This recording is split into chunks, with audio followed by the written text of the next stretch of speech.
अगर हमें कोई पागल बना रहा है तो धन की इच्छा पागल बना रही है।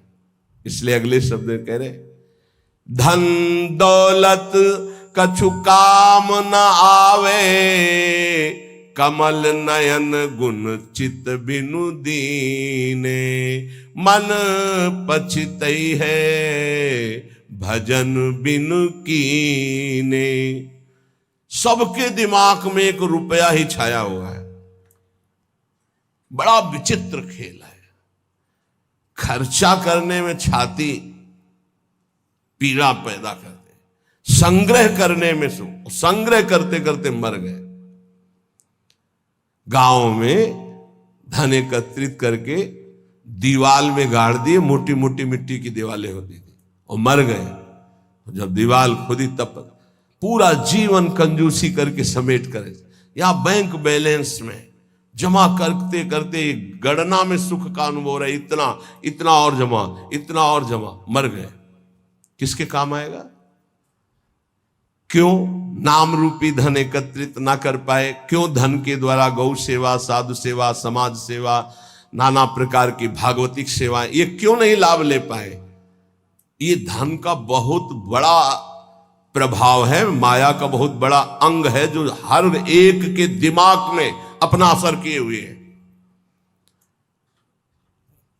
हम जो भी प्रोग्राम करें उसका परिणाम धन हमारा होना चाहिए। चाहे वो कथा हो, चाहे वो यज्ञ हो, चाहे वो पूजा हो, जो भी हो। कोई बिरला ऐसा करता है जगत में, ऐसा नहीं कि नहीं है, कोई बिरला ऐसा करता है कि इसका फल हो श्री कृष्ण प्रेम लक्षणा भक्ति। है, ऐसा नहीं कहते कि नहीं है, पर सबके दिमाग में एक यही है कि जो मैं कर रहा हूं उसका परिणाम अच्छी धनराशि मिलना। इसलिए यहां कह रहे कि पछताओगे बाद में। क्या पछताओगे? अरबों रुपया बैंक में जमा करके पधार गए, वो भारतीय बैंक का वहीं रखा हुआ है, आपकी केवल जीवन की श्वासें नष्ट हो गई, बस। आसक्ति उसकी आपकी दुर्गति कराएगी, जीवन का समय आपको उसके संग्रह में गया, कुछ हाथ नहीं लगा। कितना भोगोगे? कितना भोगोगे? क्या खाओगे? कितना खाओगे? जब शरीर ही नहीं रहेगा तो ये सब खाना पीना किस कार्य में आया, यदि सच्चिदानंद से चित्त नहीं जोड़ा। इसलिए पछताओगे यदि धन की प्रधानता जीवन में रही। तो आप सच्ची मानिएगा, आप जितने लोग बैठे हो, विचार करके अभी देख लो, वृंदावन की भूमि में बैठे हो। हम नहीं कहते कि सबके दिमाग में होगा, लेकिन आप देख लो, प्रधानता हर क्रिया के परिणाम में धन प्राप्ति की लालसा। हर क्रिया, साधु संग कर रहे हैं तो ऐसी कुछ आशीष हो जाए कि धन प्राप्ति हो जाए। हम ठाकुर सेवा, ठाकुर दर्शन, उपासना, सबका परिणाम एक धन की तरफ रहता है, सबका परिणाम। कोई बिरला ऐसा होता है जिसके दिमाग में धर्म होता है कि मैं जो भी करूंगा धर्म पालन के लिए करूंगा, मेरे जीवन का उद्देश्य है समस्त जगत को सुख प्राप्त हो, भगवान प्रसन्न हो जाए, बस। ये कोई बिरला करता होगा, बिरला। वो भक्ति का आडंबर करके, वो वैराग्य का नाटक करके, उपदेश का, व्यापार का, संसार का, चाहे वो परमार्थ हो या व्यवहार हो, दोनों में प्रधानता हमारी रहती है धन की। ये भगवान की प्राप्ति में बहुत बड़ी बाधक बनती है। कंचन देखत को यहां जगत संगाती, तात मात अपने सुख भीने, ललित किशोरी द्वंद मिटे ना, आनंद कंद बिना हरि चीन्हे, मन पछितई है भजन बिन कीने। अब दूसरी बात करें, देखत ही यह जगत संगाती। सबसे ज्यादा संसार में संगाती माना जाता है विपरीत शरीर को। काम, दूसरा है काम, विपरीत शरीर का संगाती। इसके लिए प्राण देने के लिए तैयार हैं। और जबकि वासना की निर्वासनिक स्थिति भगवान से होगी, किसी शरीर भोग से नहीं होगी। उससे तो जैसे अग्नि में और घी डालते जाओ तो बढ़ती चली जाती है, ऐसे ही वासना की शांति भोग में नहीं, त्यागात शांतिरनंतरम। लेकिन ना जानने के कारण पूरे के पूरे जीवन नष्ट हो जाते हैं केवल भोग चिंतन से। बहुत आश्चर्य की बात है, यदि इसे भजन के बल से, भगवत कृपा बल से, गुरु कृपा बल से इसे संभाला ना गया तो मिले भले कुछ ना, पूरे जीवन इसी का संकल्प बनता रहता है, चिंतन होता रहता है। ये ठग हैं जो हमारे जीवन को नष्ट कर देते हैं। कामिनी के संग की लालसा भगवत प्राप्ति नहीं होने देती। जैसे पहला था धन की प्राप्ति की लालसा, ऐसे ही जितना भी धन कमा लो, जितना भी सब कर लो, अंदर एक लालसा बनी रहेगी भोग भोगने की। ये अगर भावना शरीर भोग की बनी रही तो ये भी भगवत प्राप्ति नहीं होने देती। कितना भोगोगे, कब तक भोगोगे? जब शरीर ही छूट जाएगा तो कौन तुम्हारा साथी होगा? बहुत विचित्र बात है, बहुत विचित्र बात है। देखत को यह जगत सगाती। इस संसार में केवल देखते देखते पूरा जीवन हो गया, कुछ नहीं देख पाए। 50 साल के हो गए, 40 साल के हो गए, भोगते भोगते जीवन व्यतीत हो, कुछ नहीं भोग पाए। क्या है? असंतुष्ट, वासना। इसी तरह से जितने संबंध हैं सब धोखे के संबंध हैं। उनमें यदि भगवत भाव करके नहीं जिए तो वो बंधन कारक है, धोखे में समय गया। पहला दिमाग में धन रहता है, दूसरा दिमाग में भोग रहता है, और जो इनको थोड़ा दबा पाया भजन से तो तीसरा दिमाग में रहता है हमारे यहां नाम हो जाए, लोग याद रखें। किसको लोग याद रखते हैं? भगवान को याद नहीं करते, तुम्हें याद करेंगे? भगवान को नहीं याद करते, जिनके याद करने से कल्याण हो जाता है, तो तुम्हारे को कौन याद करे? बोले यार कुछ तो ऐसा हम कर जाएंगे। कितने का कर जाओगे? क्या कर जाओगे? अरे जिन्होंने अनंत ब्रह्मांड बना दिए उनका नाम नहीं ले रहा, तो तुम 1-2 महल बना दोगे, 1-2 पौशाला और अस्पताल खोल दोगे, तुम्हारा नाम चलेगा? श्री कृष्ण ने अनंत ब्रह्मांड बनाए, सब थोड़ी नाम जप कर रहे हैं उनका। तुम्हारा कौन नाम जप करेगा कि भाई बहुत यश कीर्ति की आखिरी चाह। इसीलिए कह रहे हैं कि ललित किशोरी द्वंद्व मिटे ना, आनंद कंद बिना हरि चीने, मन पछितई है भजन बिन कीने। थोड़ा समय रह गया है। जितने सत्संग सुन रहे हो इतना समझ लीजिए, अब हमारे जीवन का थोड़ा समय रह गया है। अब तो जाग जाओ, इन 3 में सोना बंद कर दो। ललित किशोरी जी कह रहे, ये जो धन की लालसा, अरे बोले तुम तो बाबा जी हो, तुम्हारा चल जाएगा, हमारा गृहस्थी में बहुत जरूरतें हैं, धर्म पूर्वक कर्तव्य कर्म करो, उससे जो मिल रहा है संतोष धारण करते हुए अपनी स्थिति के अनुसार ब्याह बरादी जितने कार्य हैं सबका होता है सृष्टि में। आज दुख पाया जा रहा है अपनी स्थिति से हटकर करने पर। आज दुख पाया जा रहा है केवल प्रशंसा के लिए करने पर। अगर आपकी स्थिति गरीबी की है तो आप किसी गरीब वर्ग को ढूंढिएगा, आपकी पुत्री सुखी रहेगी। ये भ्रम छोड़ दो कि थोड़ा हमसे बड़ा धनी हो, बहुत हानि हो जाएगी। अगर आपकी स्थिति है और अपनी स्थिति के घर में बेटी का ब्याह करोगे तो बहुत सुखी रहोगे। अगर अर्थ की प्रधानता रखकर बेटे का ब्याह करोगे तो दुखी रहोगे। देख लेना, परिणाम में देख लेना। इसीलिए धन के लिए तुम इतना व्याकुल मत हो, कर्तव्य कर्म करो, जैसी परिस्थिति उसके अनुसार चलो। भोग के लिए इतना व्याकुल न रहो। जो धर्म पूर्वक पाणी ग्रहण किया है, भगवान की पूजा की भावना रखकर उसका, तो आप उससे मुक्त हो जाएंगे। नाम चिंता मत करो, नाम जप करो तो तुम्हारी विमल कीर्ति यहां नहीं भगवान के दरबार में होगी।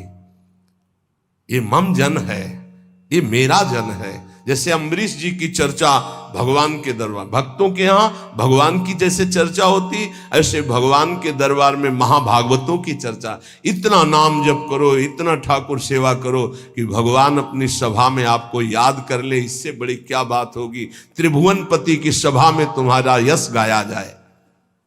जग जाओ। अगर अभी नहीं जगे तो फिर अब जगने का समय नहीं, ये जगाया जा रहा है। ये सत्संग है मोह निद्रा से जगाने का। यहां तुम जिससे और किसी से प्रीति करते हो वो तुम्हें सुला देगा, जगाएगा नहीं। मोह भरे वचन बोल करके, मोह भरे कपट भरे वचनों को सुनने में बहुत अच्छा लगता है, लेकिन जब अध्यात्म और सत्य के वचन तो ऐसे लगते हैं बहुत कड़वे। मुंह मीठा भीतर कपट, पर्दा रहे है बास। मुंह में मीठा बोल रहे, हृदय में कपट है, वहीं पर्दा लगाए भगवान बैठे वहीं देख रहे। जो सतमार्ग के पथिक है उनकी जबान में भले तुम्हें कड़वाहट लगे, लेकिन हृदय बहुत मीठा है और बेपर्द होकर भगवान वहां से बोल रहे। पकड़ पाओ तो पकड़ लो। गोला मारे ज्ञान का संत सिपाही कोय, उत्कट जिज्ञासु बने तो अजब उजाला होए।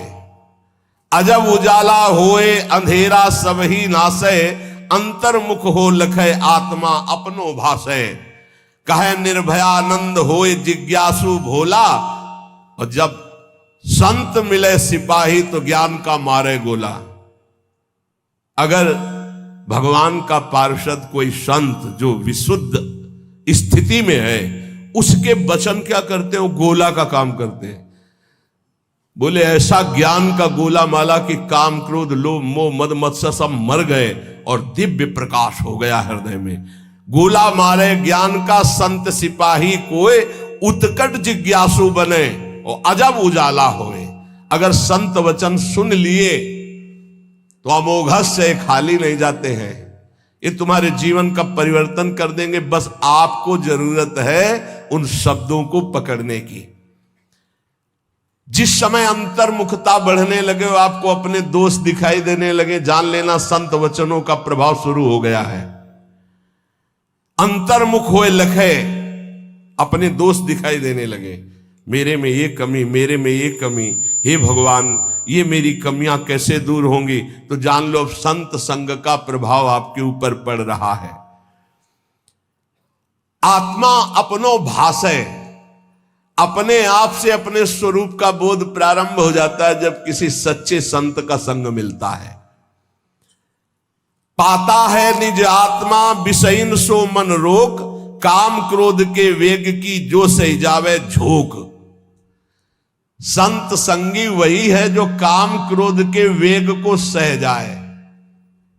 काम आया सह गया, क्रोध आया सह गया। हमें देखते हैं कि काम क्रोध को सहने की तो वृत्ति साधक में है, लेकिन ईर्ष्या को सहने की शक्ति नहीं है। वो जहां ईर्ष्या करता है, दूसरे से निंदा करने लगता है, तो फिर उसकी काम क्रोध की शक्ति बढ़ जाती है और वो सहन करने में असमर्थ हो जाता है। अहम मैं जितेंद्रीय हूं और ईर्ष्या दूसरे की उन्नति देखकर डा होना, जलन होना, जहां ये आया तो फिर वो वही परास्त हो गया जहां जीत रहा था। इसको पकड़ना। गुरु कृपा से काम और क्रोध पर विजय प्राप्त करने की योग्यता साधक में आ जाती। बहुत शीतल हृदय होने लगता है, लगता है क्या कुछ नहीं। और जहां उसके अंदर ये अहम आया और दूसरों को देखकर जलन होने लगी, अपने में अहम आने लगा, वहीं उसकी सामर्थ्य घट गई और वो उसी विषय के लिए रोने लगा। काम क्रोध आदि उसको परास्त करने लगे। समझना, इस बात में आध्यात्मिक चर्चा है जिससे आपको परम पद मिल जाएगा। आप अगर गुरु शरणागत है तो काम क्रोध आपके अंदर स्फुरित होंगे, परास्त नहीं कर सकते। चिंगारी की तरह स्फुरित होंगे, ज्वाला की तरह नहीं, पक्का समझ लो। दो बातें हैं यदि तुम काम क्रोध से परास्त हो जाते हो। पहला, आप गुरु आज्ञा का उल्लंघन करके कोई गंदी बात देख रहे हो, कोई गंदी बात कर रहे हो, कोई गंदी बात करने वाले लोगों का संग कर रहे हो। अगर ये नहीं तो फिर तुम काम विजयी होने का अहंकार कर रहे हो। अन्यथा स्फुरणा होती है और शांत हो जाती है। उसी मार्ग से चले हुए अनुभव की ये बात है। हम किसी की दूसरी तर्क वाली बात नहीं मान सकते, छाती की बात मानते। ऐसे स्फुरण होता है और शांत हो जाता है, क्योंकि उसके लिए कोई चारा नहीं है। धीरे धीरे स्फुरण भी बहुत कम होने लगता है। पर जहां देखा गया अपने में अहंकार आया कि मैं जितेंद्री, और जहां दूसरे की उन्नति से डाह, तो फिर वही उसको परास्त कर देते। चिंगारी को ज्वाला बनने में देर नहीं लगती। वो चिंगारी तब शांत होती है जब भगवत साक्षात्कार हो जाता है, सूक्ष्म रूप से विकार रहते हैं। पता है निज आत्मा विषयन सो मन रोक। जब संत वचन रूपी प्रकाश आपके हृदय में हुआ, तो ये जब पता हो गया कि तुम देह नहीं हो, भले अनुभव नहीं हुआ, तो अपने मन को विषय में जाने से रोको। बोले काम क्रोध के वेग की जो सही जावे झोंक। इनका झोंका आता है हवा का, जैसे झोंका, हवा का झोंका आवे, तूफान आवे, किसी पहाड़ का आश्रय ले लो, बच गया। छोटे मोटे पेड़ आदि का आश्रय मत लेना, नहीं टूट के गिर जाएंगे आपके ऊपर, वही मार देंगे। क्या करना है? पहाड़ का आश्रय। पहाड़ कौन है? भगवान के प्रेमी महाभागवत जनों के वचन, या भगवान नाम, या भगवत लीला गुण कीर्तन। जहां कामादि दोष आवे मंजीरा उठाओ, राधा राधा राधा एक मत सुनो मन की। देख लो अभी साफ हो जाएगा गंदगी जो आई थी। या कोई संत के उपदेश सुनने लगो, या भगवान की लीला गायन करने लगो। प्रियालाल के चले जोई जोई प्यारो करे शुरू करो, और आज वह देखियो तो प्यारी, चले जाओ वहां तक। 84 पदों का गायन पक्का। जब तुम्हें काम सतावे, चतुरासी जी का गायन शुरू कर देना, गायन। और अगर ना चला जाए तो हमसे बताना, है निज अनुभव की बातें हैं। चतुरासी जी का फल ही है भवजल निधि को नाव, काम पावक को पानी। तो जो सही जावे झोंक, ये आंधी आती, जाएंगे टिकेंगे नहीं। आगमा पाइनो अनित्यास्तास्तितिक्षस्व भारत। जो सही जावे झोंक यार, विक्षेप हटावे। निद्रा और आहार जुक्ति सो धीरे से घटावे। समझिए, काम क्रोध की झोंक आई तो कह रहे यार इस सह जाओ, भारी विक्षेप है, थोड़ी देर के लिए है, विचलित मत होना। विचलित वही होगा जो काम की खुराक रखे हुए है। खुराक क्या है?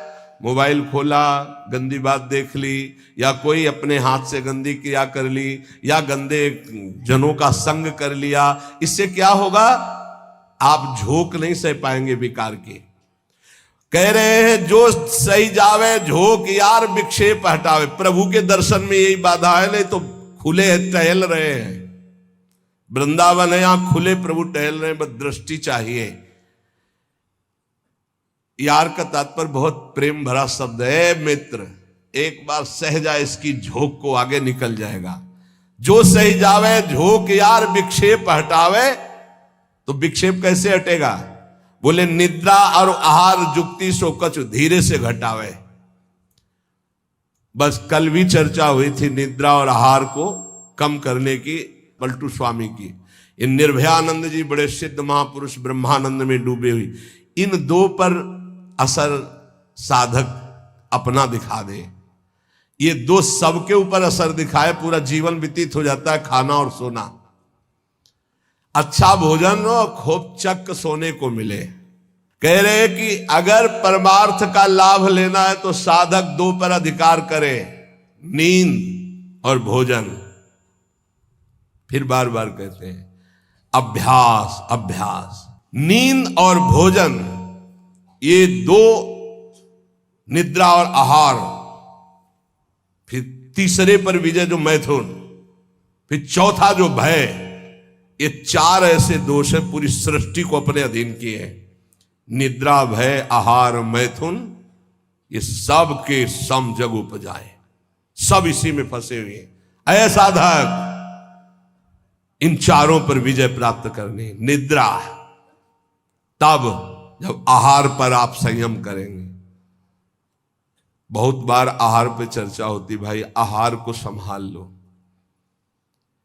इसको बढ़ाते चले जाओ, एक एक कवल बढ़ता चला जाएगा, इसको घटाते चले जाओ, घटता चला। 400 ग्राम में पूरे 24 घंटे शरीर का सम्यक मेहनत करते हुए पोषण हो जाएगा 400 ग्राम में। यहां यही है कि अगर आप भगवत मार्ग में चलना चाहते हो तो आहार पर संयम करो, तो नींद पर संयम हो जाएगा।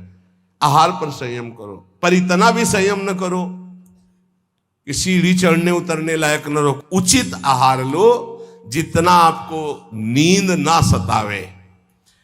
ये बहुत बड़ी सिद्धि है। अगर आप निद्रा और भोजन पर शासन नहीं किए तो काम और क्रोध पर शासन नहीं कर पाओगे, पक्का।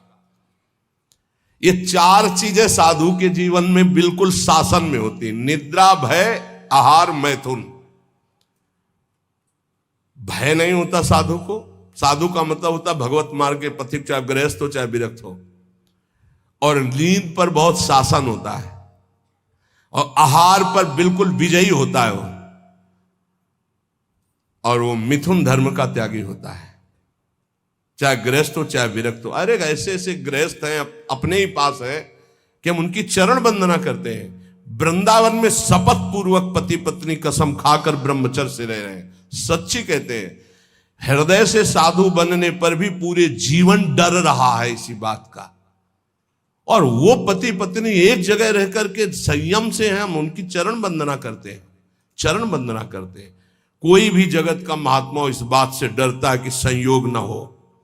वो संयोग में पड़े हैं, एक ही घर में रहते हैं, ज्यादा जगह नहीं तो हो सकता है कोई एक ही आसन में रहते हो, लेकिन बलिहारी कसम पूर्वक ब्रह्मचर्य। और यही नहीं, बाहर भी रहते हुए ऐसे शिष्य है, तब ये लगता है कि भगवान की कृपा अमोघ है, क्या नहीं कर सकती। और आप लोग तो बैरागी हैं। निद्रा और आहार जुक्ति सो धीरे सो कछु घटावे। धीरे धीरे घटाना चाहिए। नींद और आहार, देखो संतों ने कहा है, निद्रा और आहार जुक्ति सो कछु घटावे। कहे निर्भयानंद झूठे जाने सब नाता, विषयन सो मन रोक आत्मा निज का पाता। जब समस्त विषयों पर विजय प्राप्त कर लेता है तो आत्मानंद का उसे अनुभव स्वयं होने लगता है। अष्ट सिद्धि 9 निधि हमारी मुट्ठी में हरदम रहते।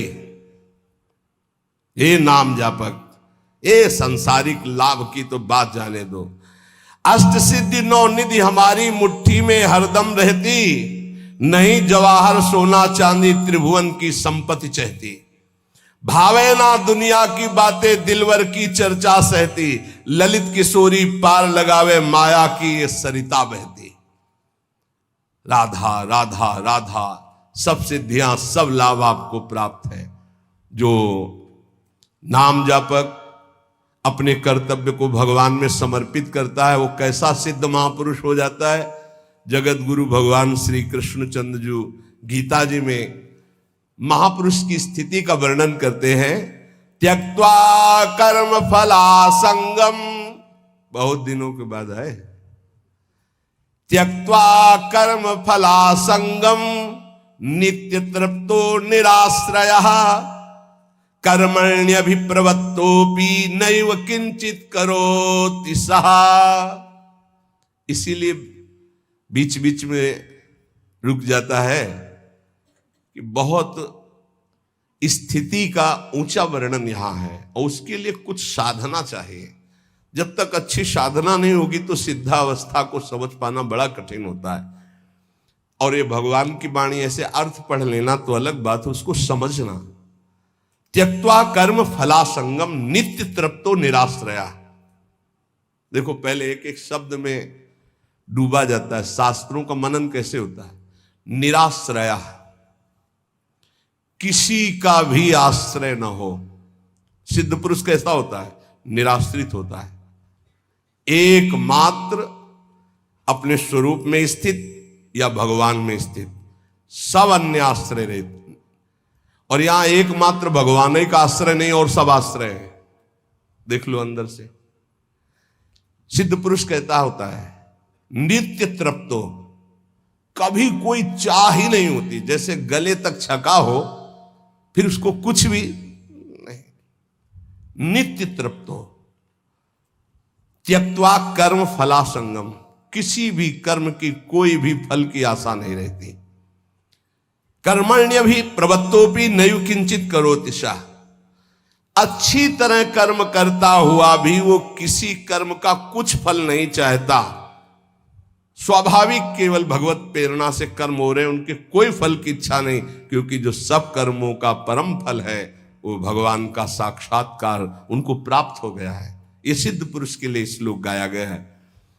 जो कर्म और कर्म फल की आसक्ति का त्याग करके सब आश्रयों से रहित सदा तृप्त रहता है, फिर भी वो अच्छी तरह शास्त्राज्ञा के अनुसार कर्म करता है, पर किसी भी कर्म फल की कोई आकांक्षा नहीं है, वो सिद्ध हुआ पुरुष कहा जाता है, श्री भगवान कह रहे हैं।